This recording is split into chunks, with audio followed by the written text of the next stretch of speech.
Fearless Leader Podcast. Hello, ladies and gentlemen. My name is Jason Belton. Welcome to another episode of the Fearless Leader Podcast. Today, I have Mr. Kurt Mathews, a friend of mine. I want to say ELA specialist. And Kurt will jump into some things about my new initiative, my literacy initiative. And so, Kurt, I'm definitely glad to have you on. You want to say hello to the listeners first, Kurt?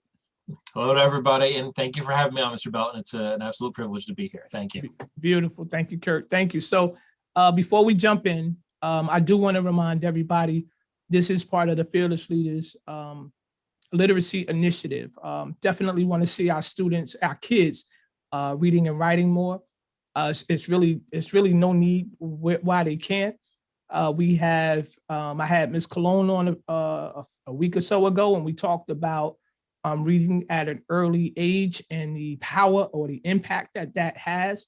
I want to talk to Mr. Mathews this evening about following up with some of those initiatives, but even some of those initiatives that's connected directly to what some of the strategies parents can be doing to make sure that our students are reading and writing.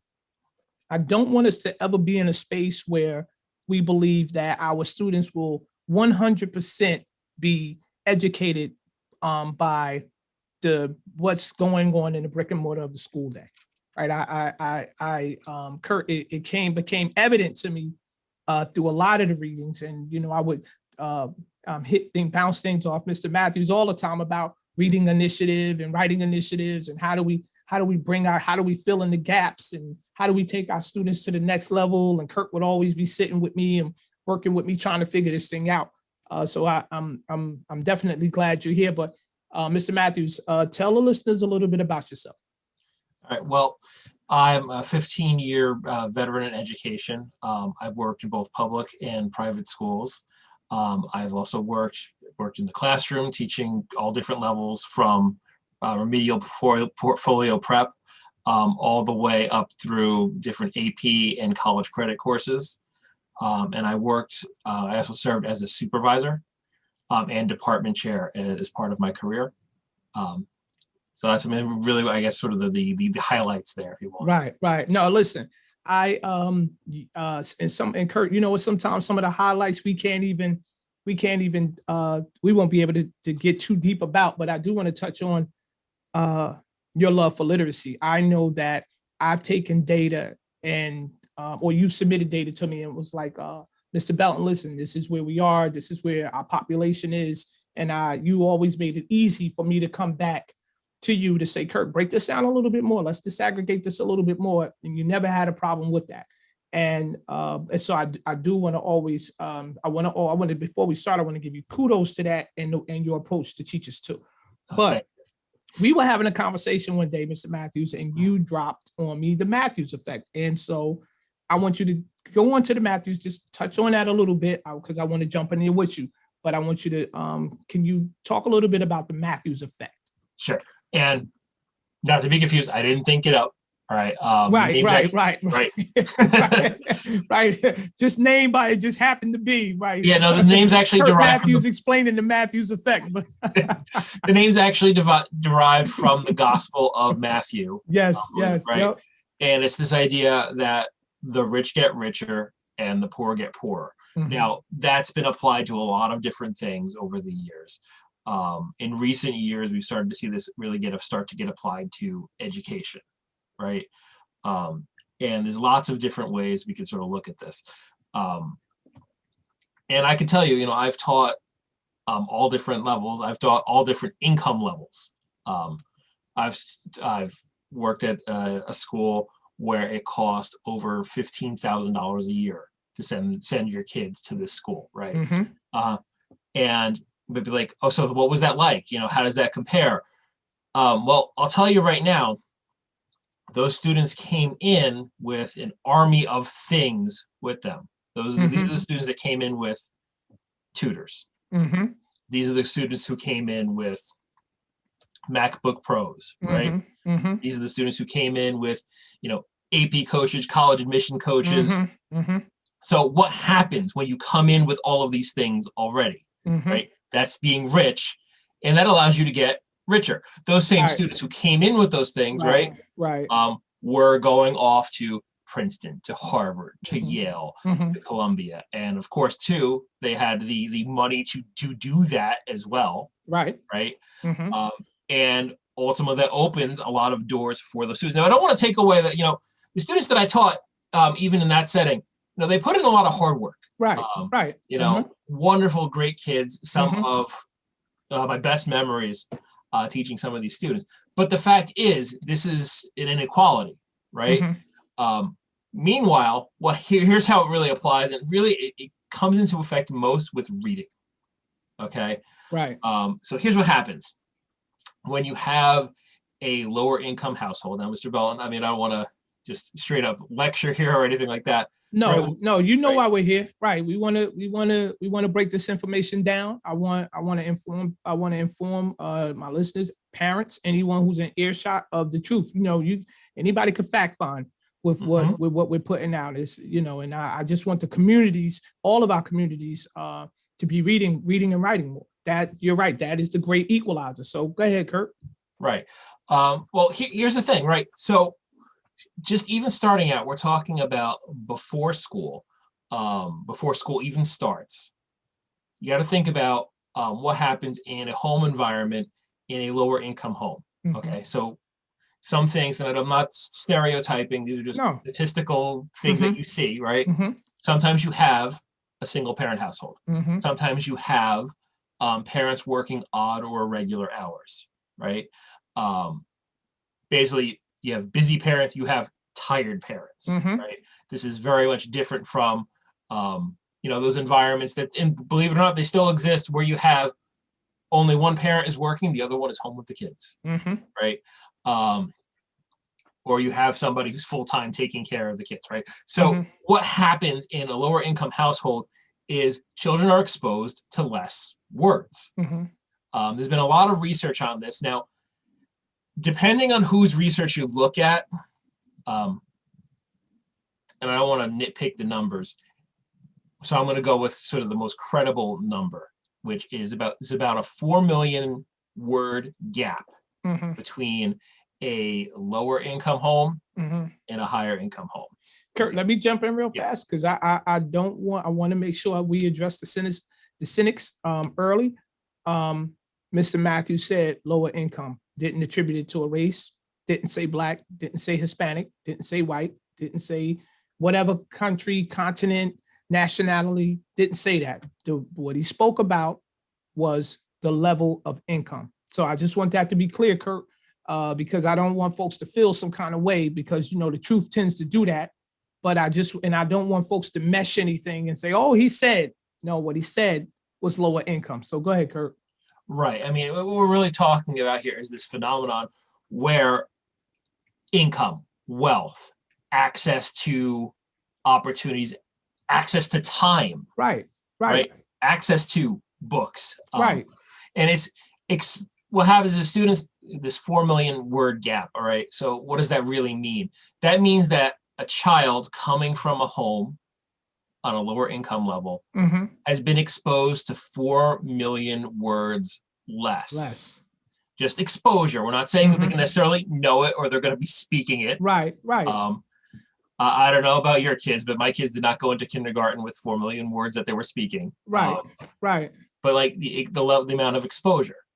Right. And you know what, Kurt? When I read the article, on one of the articles, because there was a few that I wanted to jump into you with, it's like you said about the Mathews effect. It says it spoke about the Mathews effect, and then it said in reading, those who start will tend to continue to do so, while those who do not are unlikely to catch up. Not only do they not catch up, according to Stanovich, but there will also be a widening gap between the slow starters and fast starters as their school careers continue. And so we don't want to get into this thing where it's just about the have and the have nots, because at that starting gate, we can almost come up with the same tools to kind of leave the gate almost in the same way. Now, you brought a lot of information to the table from the start. We have a lot of moving parts.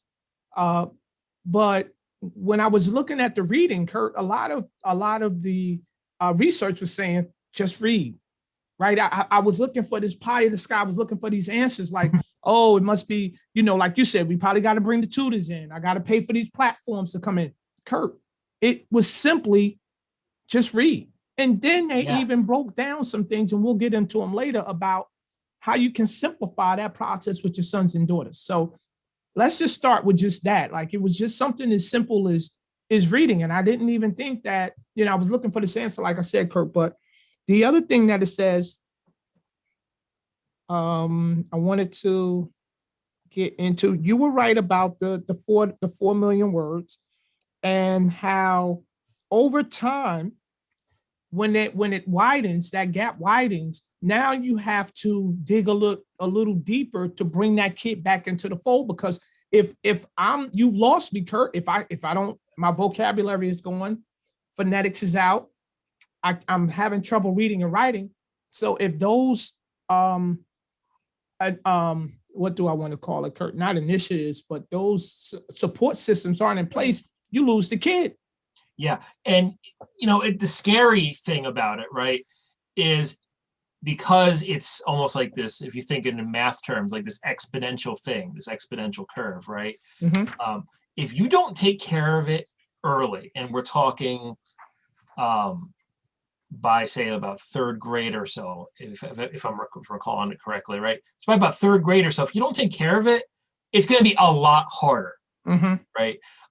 That's why there's research out there basically saying like third grade reading scores are pretty much predictive of how the student's going to do in high school, right? Yeah. And this is a conversation we've had a lot too, right? Yes. That, we can do what we can at the high school. We can have intervention programs. We can have both intervention programs as in like, different curricula that we put in place, extra courses that we put in place, or software that we put in place. Right. And it helps. In some cases, it helps a great deal. But it would be almost, in a sense, more efficient if we could, to tackle the problem much earlier than letting it get to that high school point. No, and Kurt, you know what? In the other article of the Mathews effect in the system, it says just what you said. Early success in acquiring reading skills usually leads to later success in reading as the learner grows, while failing to learn to read before the third or fourth year of schooling may be indicative of lifelong problems in learning skills. We catch it early, we deal with it early, we don't let it manifest. We don't let it play itself out, Kurt.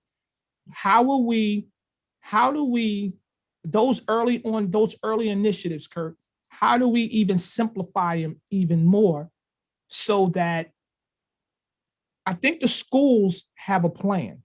I think parents have a plan. I think there needs to be something that measures the plan, right, from home and school, and it just can't be the assessments that are happening at school. Right. They don't always tell the full story. Right. And so, Kurt, when and I know schools do these challenges, and they say we should go about doing we have those reading initiatives. You got to read so many books and things like that. Like, that's an honest attempt to say, just get your kid reading. I mean, in that, it sounds so simple, right? And in many ways, it kind of is. But I just want to backpedal for a second, because I think this is something we glossed over that I think your audience would really want to just keep in mind. Okay. At the third grade level, right? That's about the time that we shift from learning to read to now reading to learn. Yep. You always would talk to me about that. Go ahead. Right. And you mentioned, and I heard you say it too, determining success in high school. It didn't say determining success in English language arts. This isn't just, my kid's reading scores aren't going to be good. Right. Because you need to be able to read a textbook, to read a worksheet, to read directions. Reading is a skill that's used in every subject area. Okay? Show me a subject where you're not reading articles or a textbook or something, math, science, they're there. Reading is that key skill that sort of unlocks those other skills. Right. Which is why it's such a critical juncture. I got in the same article, Kurt, educational psychologists find that children who like to read tend to read more. Mhm. Reading more helps to make them better readers, further enhancing their enjoyment of reading. In this way, the process feeds back upon itself, creating a self-perpetuating system. So at that early age, Kurt, what could I put in? How do we create that learner or that student that wants to just absorb that learning? Like, we have to almost be focused in what literature we put in front of the kid. Yes. Here's sort of the way I look at it, right? In terms of what you're putting in front of the kid, in front of your child, it in many ways doesn't matter. If your child likes comic books, let the child read comic books. Don't take the the Avengers out of their hand and give them a copy of Hamlet. It's not gonna work. Right, Kurt. Kurt, remember, I forgot me and you and I were having a conversation, and I said, Kurt, we got to talk to folks about putting their kids in front of the TV and walking away. And then you said, well, hold on. There are some shows that you can do that too. You were talking about like the Sesame Streets and the Elmos and things that, right? And I was so gung-ho. I was like, no, Kurt, we can't. But I thought about it, and it was like, yeah, those shows are designed for that. But even designed for you after you put your kid in front of the TV to go back and have that follow-up conversation with your kid, right? Right. And even too is, the research on I wish I had this study with me, right? But when we're talking about educational television, that's really where the gains can persist well into the high school years. Okay, where they found that, in researching the effects of television on kids, it's the idea that, TV, generally speaking, isn't really a great thing for kids unless it's things that are specifically designed as educational television. That's why, I was like, when we were talking, I was like, Elmo's great. Elmo's really he's not that bad, right? Right. Kids spending time with Elmo, your child is learning things, spending that time with Elmo, right? And some of the gains from that persist, right? The difference is, if you're just going to plop your kid down in front of the TV, and no offense to people who love these kind of things, but you put the kid in front of the TV and you turn on SpongeBob, you're not going to have those same kind of lasting gains. It's going to be the opposite. Trying to, watching a television program doesn't necessarily stretch all the same muscles. Right, Kurt. That reading, or even, say reading something that's visual, or even that educational TV is going to stretch for the child. Right.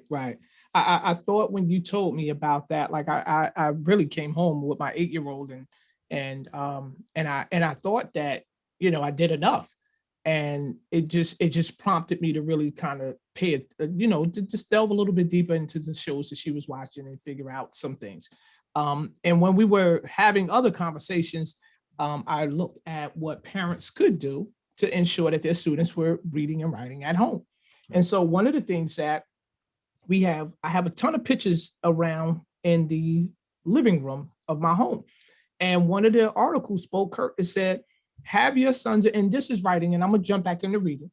But as far as the writing was concerned, it said, have your sons and daughters something simple as seeing the pictures up on the wall and say, give me the memory shot of that picture there. Now, we were in Disney World. You should be able to write about that. And so there are opportunities where we can give our kids to sort of flex that muscle, like you were saying, flex that muscle with reading, flex that muscle with writing. Like we can come home, we work our hours, we work long past the time we punch out. But when we get home, we still have to make sure that, our kids are reading and writing. And it says, but in the absence of, and was talking about, Kurt, what happens if your sons and daughters aren't reading and writing at an early age? And then what happens in the absence of early intervention? Right. It says, in the absence of intervention, those caught in downward spirals of this sort are likely to face difficult futures, sometimes through, I like how they keep ending this thing, Kurt, through no fault of their own, right? So it's not the student's fault that reading isn't a priority at their home. That's no fault of their own, right? And then it's no fault of their own if it's not happening in the classroom the way that it should be. It's still both entities with that one student, with the student in the middle of it, Kurt, it's still no fault of their own. Right. I mean, you can't necessarily control all those different variables, right? Right. My 7-year-old, my 5-year-old, they log on to their classes. They don't have any control over how the teacher is instructing them. Mm-hmm. We're sort of in a sort of an advantageous moment right now because we can actually see, if we're lucky enough to sort of have our kids doing the online learning thing and being able to observe what's going on. Now, that's again a function of time, right? Having the time to be able to do that. Right. But you can see if, and I think some of the stuff that we were reading together there, the idea, are they doing in the kindergarten classroom? Are they doing phonemic awareness? Right. Right. Are they doing the different sounds? Are they saying the sounds correctly? Mm-hmm. You have a chance to observe this. But the child can't control that, right? The child wouldn't know if this was the right way or the wrong way to do it. Mm-hmm. If I tell the child that the letter A makes a ooh sound, which it obviously doesn't, right? They might just believe me because I'm the teacher telling them on the other end of the screen, right? Mm-hmm. Or I'm the teacher in the classroom telling them that the letter A makes an ooh sound. Mm-hmm. Obviously, I don't know what I'm doing if I'm saying something like that. But the child doesn't know. They have to put their faith in the teachers. Yeah, Kurt, with faith in teachers, it wasn't until high school.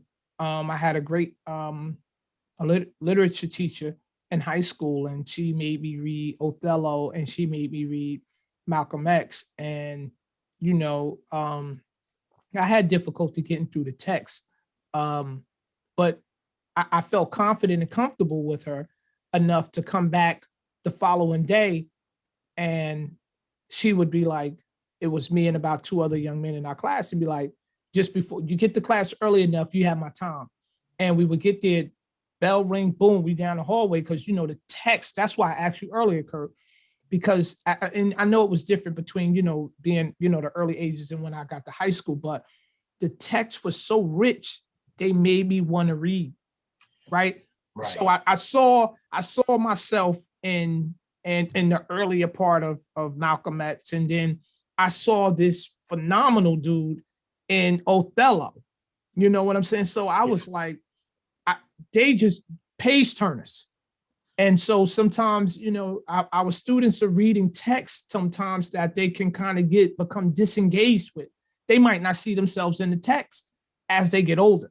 Right. So but you can tell me your thoughts, Kirk. I don't want to take the show. No, absolutely. No, you've hit on something really important. And I want to relate this even back to when we were talking about the Mathews effect, right? Okay. They also talk about this idea that it can be a virtuous cycle too, right? So say you have that moment, even as an older learner, right? Where you finally encounter something that you've read and it speaks to you. So what happens next? You want to read more, right? And I've seen this with students over the years. They finally hit a book that finally resonated with them, or a short story or something. They're like, does this author write anything else? Right. So what do? You just feed the interest. Mm-hmm. Yeah, wrote a bunch of other things. Right. Check them out. Hey, if you like that, and I even had the fortune that some years that students would come up to me, like, hey, I really liked this, and this book. Can you give me a list of other things like that I could read? Mm-hmm. Because they really caught my attention. Now, as a parent, you're not necessarily going to be privy to all of that, but you can help your child sort of find books that might interest them. And it doesn't even have to be like we were saying earlier, it doesn't even have to be a book. It could be a magazine. Right. It could be comic books. What's big with students, a lot of older students right now, is the manga, the Japanese comics. The Japanese comics, yeah. Which are awesome. Mm-hmm. Absolutely love them. But, it doesn't matter. It's words on a page. A lot of the times the level of these books is significantly higher than maybe even the student would be at. Mm-hmm. I've actually seen this with my own daughter. She'll grab some stuff that we have around for, for us, and she'll be like, hey, looks really interesting. Right. Because it's something that she's interested in. Same thing too, she's got a science magazine that she gets. Why does she read it? I mean, it's meant for kids that are a couple years older than her. Right. Why will she sit down and read? She's interested, and she will struggle through it because she wants to know. She wants to know what makes certain kinds of squids luminescent. Like she's just like, wow, look at this picture. This is so cool. I got to know more. Right. So no, I totally agree with you. So Kurt, based on what you just said, are the schools going deep enough to find out? Because you know how curriculums can be. It's a one size fits all. I want everyone reading Malcolm X. I want everyone reading Othello. I want everyone reading, and we'll differentiate, but I want everyone to kind of pick up on whatever text of Men and Mice we're all going to read. Do you think that we should sort of start investing or allowing, not investing, but allowing, like you said, students to sort of find their own rhythm? Or do you think by the middle school, high school era, the students should already be able to kind of follow certain text? Is that how what should we be looking at it? All right. So you got a couple of things. Now, there is, of course, this idea that by high school level, right, we're trying to prepare students for college and career. Right. When we get to that point, students should be able to tackle books by the time they leave high school. They should be able to tackle stuff that is at a 12th or 13th, aka college level, right? In order to build up to that, sometimes there are certain, there's levels of complexity, and you really have to be every year, and this is every year, third grade on, and even lower than that.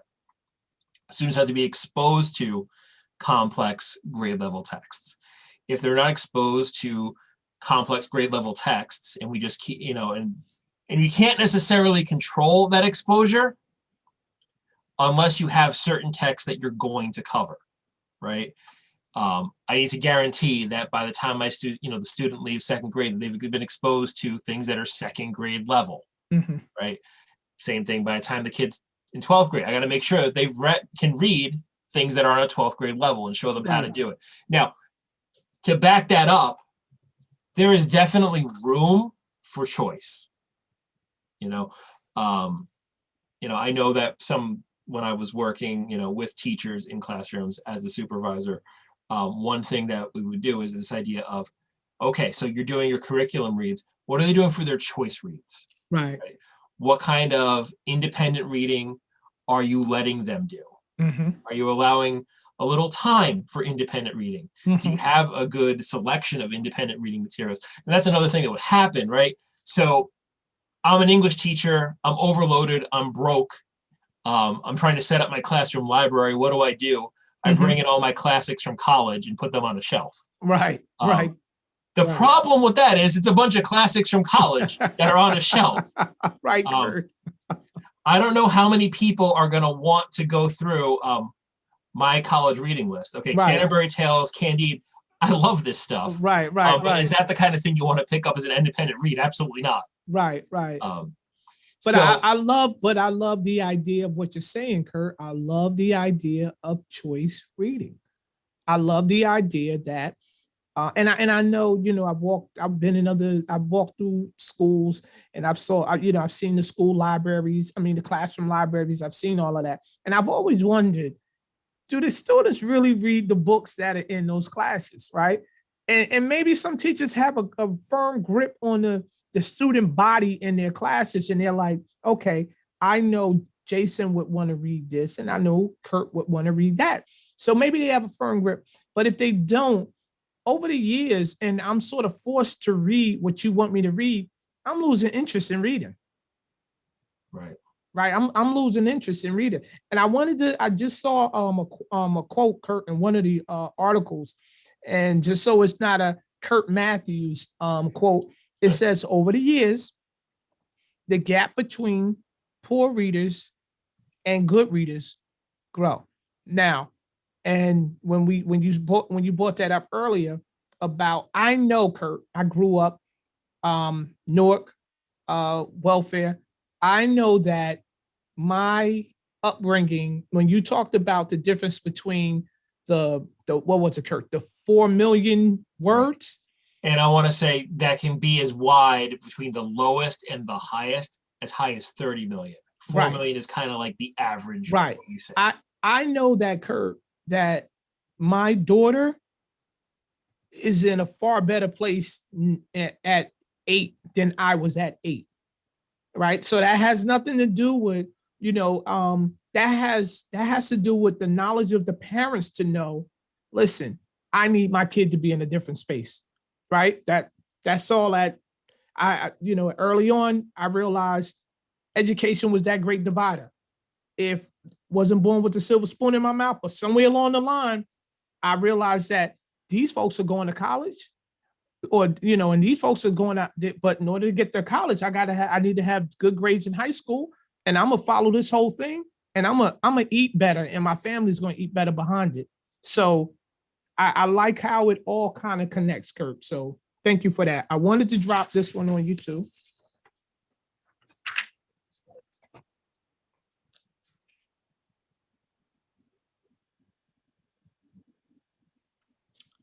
I want your thoughts on this one. It says Rosenthal, the guy who put the piece together, concluded from this study that more is expected, and I want your thoughts on this because I know we talk about our AP, our honors kids. More is expected of students who are believed to be brighter, and that these higher expectations lead students to perform at a higher level. Do you believe that, Kurt? Absolutely. Expectations.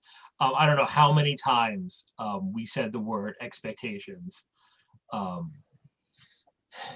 And just this idea of believing, right? Believing that our students can do it, yeah, what we're asking of them. Right? Because the second we start dumbing it down, the second we start lowering that bar, right? Now, and what I'm saying is like lowering the bar on the end product, right? So I know you were talking about writing before, so let's talk about writing for a second. If I scaffold an essay for my students, but I'm still expecting, this 4 to 6 page rigorous rhetorical analysis, but say we're doing it in pieces along the way. That's me sort of meeting my students where they are, but trying to get them to produce the product that they should be able to produce. Exactly. Right. Keeping that expectation nice and high. If I take that 4 to 6 page paper and I knock it down to a page, like, okay, we're just going to do a 1-pager on this. That's all the student's going to do. Right. That's right.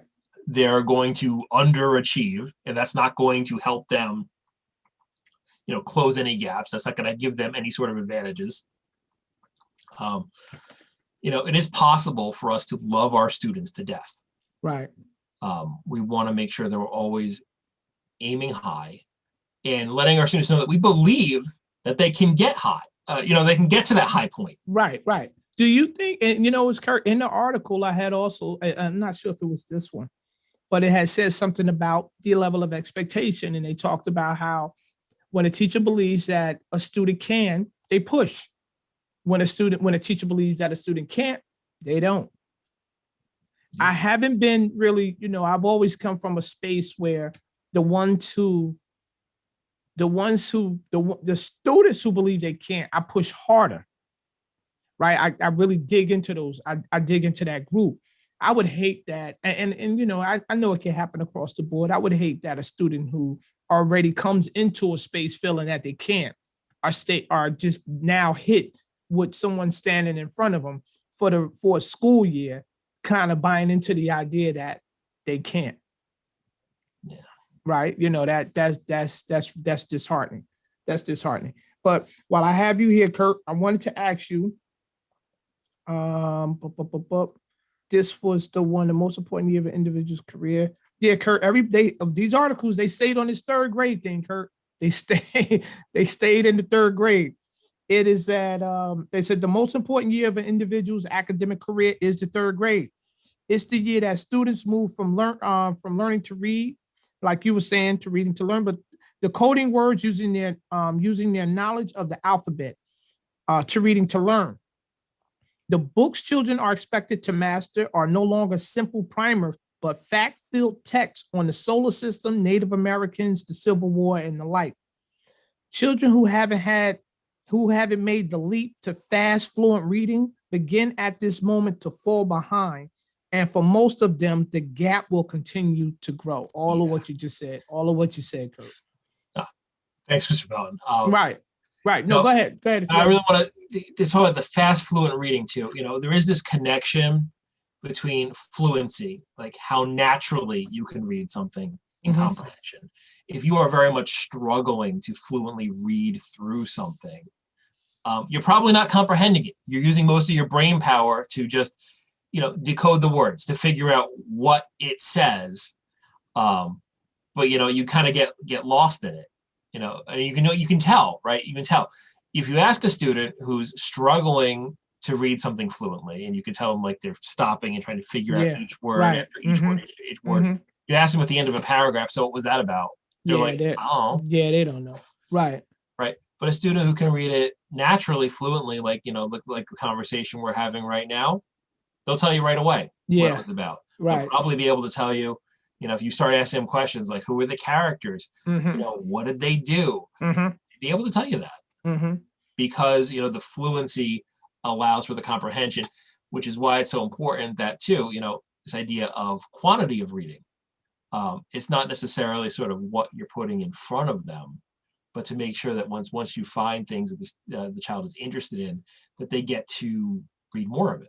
Right. They get to practice. It's just like anything, you're trying to play baseball, you got to practice playing baseball. Right. Or you're not going to get better. Right. If you want to be a good reader, you got to practice reading. What Kurt, doesn't happen magically. Right. It's funny because, and you can get it wrong, but as long as you're trying. I read with my daughter, and she, for a long time, she was in a unicorn. So every book had to have some sort of unicorn or something in front of it. And I think I came home with like 2 unicorn books, and it was like, Daddy, I'm in the Greek mythology right now. And so, we're in the Greek mythology. I was like, okay, that's cool. But I did just that. Once I found what her hook was, I kept feeding her that hook, right? Because like you said, I just wanted her to be reading. I just wanted her reading. Yeah. And so, now then when she started to read, that was excellent. So I just want to find those ways. And the other thing though, Kurt, that I do have to give it to the parents of the students who, my friends who when we all grew up on South 10th Street in Newark, was that the library was a distance from us, but our parents sent us, so we all walked to the library, right? And the library was a space, it was unbeatable because it was free.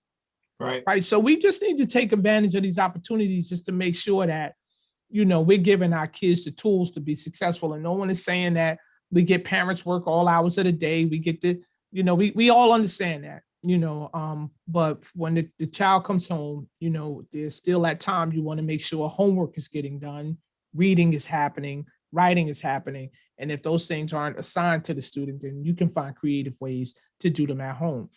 So Kurt, these 3 articles that I read that connected them about strategies that parents can use to help students at home, they all talked about, like you just said, reading to your child, model good habits by reading in front of your child. Yeah. Right now, I didn't even think of that, Kurt, until I realized that my mom, who went back to school for her PhD while I actually saw it. So I always saw this woman in front of me with a book, right? She went back to school when she had her kids. So I always attribute my love for reading because I always saw my mom with the TV off and my mom reading. Yeah. Right. So I just saw that. I just saw the dynamics of that. It says another one was check your child's assignments list daily and provide a consistent time to study each day without distractions or media. Another one was visit the public library frequently. So, and even there's even simpler things too. That was actually, that's an awesome list. But even things that are as simple as talk to your child. Right. Make sure, and even when they're really little, try to have a conversation. Or, even just talking to them, narrating what you're doing. Right. You know, when right. I'm talking about when they're in the pre-verbal stages, right? Right. I've had recommendations, and I really like this one. Say, you know, the idea of seeing you read. Mm-hmm. There's no harm, say you've got, you know, an infant.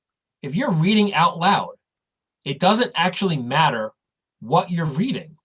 You know, I could be reading Hamlet to prep for a class, but if I've got, and actually this may have actually happened when my kids were little, right? So here I am, I'm reading the play. I'm like, okay, Kate, we're gonna read Hamlet right now, and she's, you know, just sitting there like sucking the bottle, and it's like, okay. So I start reading it just as she hears my voice. She hears me making the words, right? Right. She gets exposed Kurt, to the words. Right. Well, that goes back, Kurt, even further back, because I remember hearing you should read to, or moms should read, and I know I read, not knowing if it worked or not, but when you know, your wife is pregnant, you should read to the baby. You know what I'm saying? So they say, you know, that all could be absorbed in. So you find yourself sitting there, you know, reading, and so that process starts, and it might just be conditioning for the parents, Kurt, but it's still a process of, I know I need to start this process early. Right. I mean, it really is never too early for that exposure, those conversations, to hearing like the word out loud, right? They get a little older, you ask them questions about the day. You stir up some conversation. Right. You ask them about pictures, like you were talking about, asking about you know, you were talking about as a writing prompt, like tell me about our trip to Disney World, right? You know, at a younger age, you'd be like, okay, tell me, what was your favorite thing about our trip to Disney World? Right. That involves those muscles those brain muscles that you use when you're trying to craft a sentence. Mm-hmm. Right. It requires thought, it requires processing, and then they have to put it into words and articulate it out. Right. And they might use the wrong word. And it's important not to just be like, no, that was wrong. You want positive reinforcement. So if your child even like uses the wrong word in answering a question like that, what you can do is you can sort of restate it in your, you know, they say like, oh, trying to think of, like, you know how kids like skip irregular verbs, right? I goed. Right. Oh, so you went to the store. Right. Or we went to the store, right? So just to say it back the right way. That was the way they get the correction without being corrected. Right. And no, Kurt, go ahead. And they get the benefit of the positive interaction too, because they're like, oh, you listened. You heard me. Right. Exactly. Right. I agree. They said, and a lot of what is here was some of the points that you made. Have them tell a story.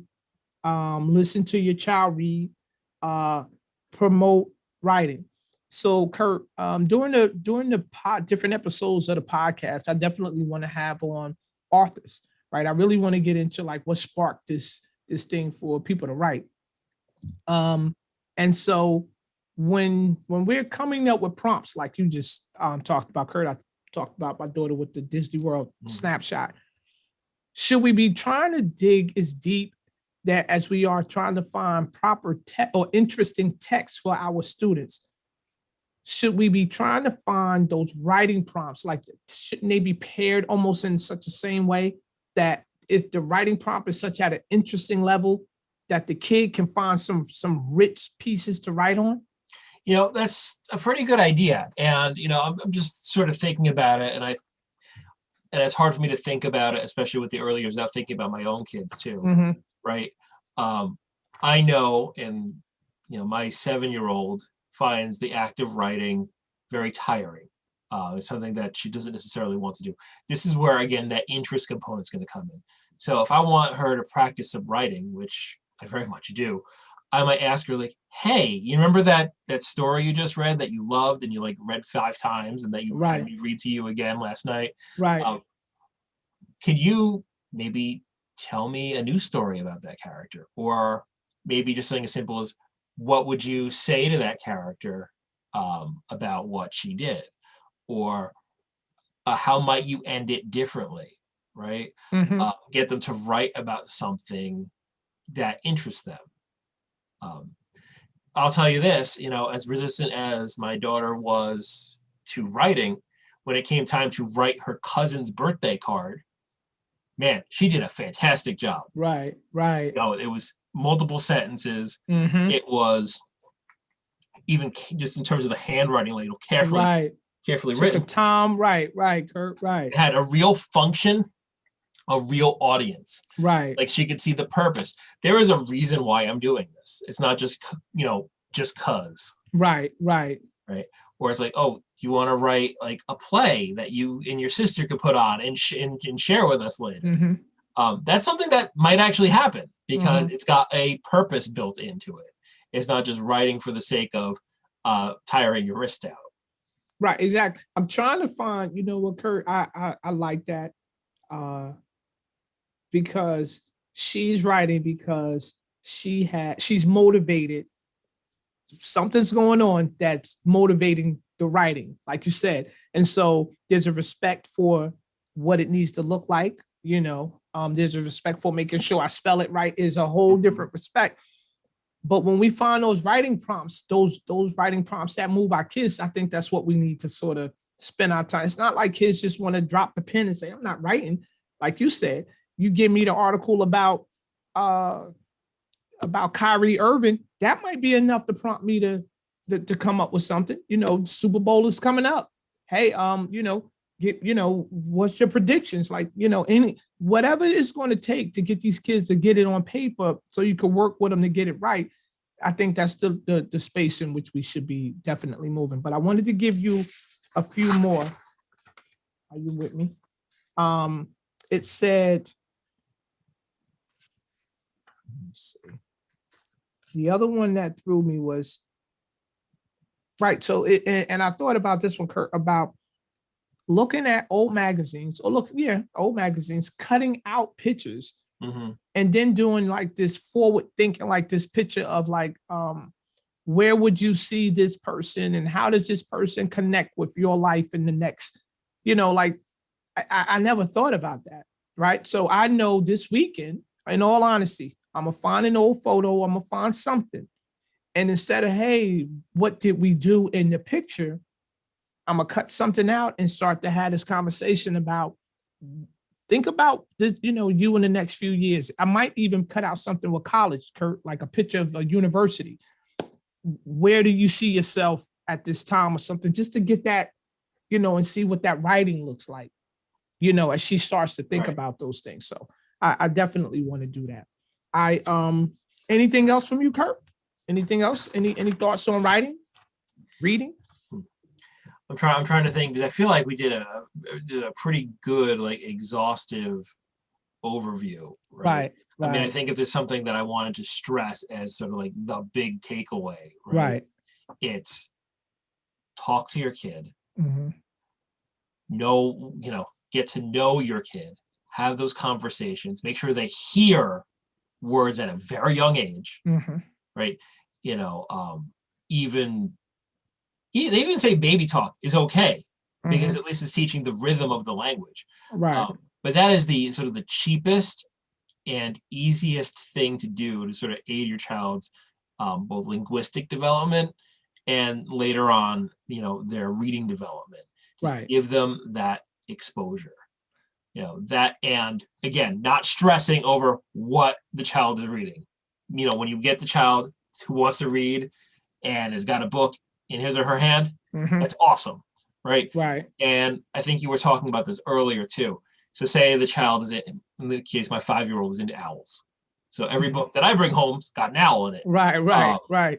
Now, once that's going to pass at some point, not to be like, okay, I don't know what to do now. Just like, okay, so what do you want to read about now? Right. Sort of not take it as like, oh no, like she's out about how am I going to get her to read?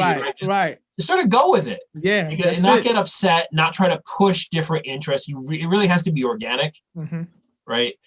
You don't want to try to push the child to read about things because maybe you want them to be interested in it. Like hand them a bunch of books about like, oh, this is what it's like to be an engineer, because you want to be an engineer when you grow up, right?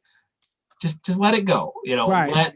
if they want to read about unicorns or owls, Right. or squids or anything Just else, let them do it. let It's them fun. go, right, Kurt? If it changes tomorrow, fine. It changes tomorrow. Right. I definitely want to have you back on, Kurt. I want us to because I want to stretch this idea of this literacy initiative. I definitely want families and anyone in the earshot. We definitely want to see our young students come to college. Come to high school better prepared. That has nothing to do with what town you're in, city, state, wherever you are. There's a lot of room. Kurt and I just talked about some things. We would have, if we really wanted to bring the stats, and I think maybe next time, Kurt, when we do get together, we'll start talking stats so that people aren't thinking that we're just pulling, ideas and thoughts out of our, out of the hat. And we will have those conversations. But we definitely want you to go back and if you have to watch the video once or twice to seriously understand where we were coming from.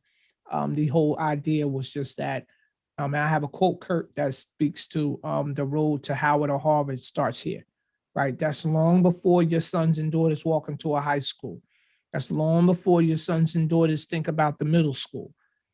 The road to Howard and Harvard, that starts, Kirk talked about, way back down into third grade and grades before that, and what they're doing every day when they come home, what they do when they spend those weeks out of school and summer breaks. All of that stuff counts. So we just, our goal tonight was to just make sure that, everyone understood the power of reading and writing and the long-term effects it has. If the researchers are saying that without it, it could be, you can project a student's success by the third grade, then, we know we have work to do. And so on that note, Kurt, listen, I thank you. I appreciate you. Thank you. What I want to do, Kurt, is I'm going to send you some more information, or, just some good topics like we just did, and reach out and stretch it so that we can, I really want to get into the middle school, high school paradigm. I want to talk about, some things like that as well. And so our next time when you have a minute, we'll get together and we'll dig a little deeper with that as well. So from Jason Belton, Fearless Leader, I want to thank you, Kurt. I want to say thanks for everyone who decided to watch the podcast. We appreciate you. And Fearless Leader out. Thank you, Kurt. Thank you, Mr. Belton. Take care. You too. Thank you for listening to the Fearless Leader Podcast, a podcast made to help you take control of your life and find your passion. If you enjoyed tonight's podcast, make sure you subscribe so you're notified whenever a new episode is posted, and rate and review this podcast and share it with your friends. We really appreciate your support here at the Fearless Leader Podcast. Thanks so much for listening. We'll see you all next week.